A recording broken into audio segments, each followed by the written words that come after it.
2026ರ CET ಪರೀಕ್ಷೆಯಲ್ಲಿ ಕಡಿಮೆ ಅಂಕ ಪಡೆದಿದ್ದಕ್ಕಾಗಿ ಮನನೊಂದು ವಿದ್ಯಾರ್ಥಿಯೋರ್ವ ಕಳೆನಾಶಕ ಕುಡಿದು ಆತ್ಮಹತ್ಯೆ ಮಾಡಿಕೊಂಡಿದ್ದಾನೆ.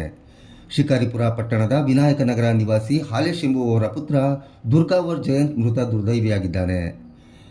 ಈ ವರ್ಷದ ಕರ್ನಾಟಕ ಸಾಮಾನ್ಯ ಪರೀಕ್ಷೆ 2026ರ ಫಲಿತಾಂಶವನ್ನು ಜೂನ್ 6ರಂದು ಕರ್ನಾಟಕ ಪರೀಕ್ಷಾ ಪ್ರಾಧಿಕಾರ ಅಧಿಕೃತವಾಗಿ ಪ್ರಕಟಿಸಿತ್ತು.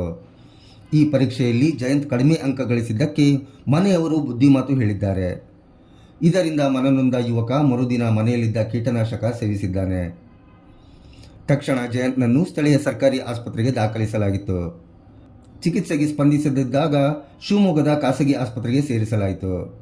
ಅಲ್ಲೂ ಕೂಡ ಗುಣಮುಖವಾಗದ ಕಾರಣ ಯುವಕನನ್ನು ಮಣಿಪಾಲ್ ಆಸ್ಪತ್ರೆಗೆ ಕರೆದೊಯ್ಯಲಾಗಿತ್ತು. ಕಳೆದ 20 ದಿನಗಳಿಂದ ಜೀವನ್ಮರಣದ ಹೋರಾಟ ನಡೆಸುತ್ತಿದ್ದ ವಿದ್ಯಾರ್ಥಿ ಜಯಂತ್ ಶನಿವಾರ ಮೃತಪಟ್ಟಿದ್ದಾನೆ.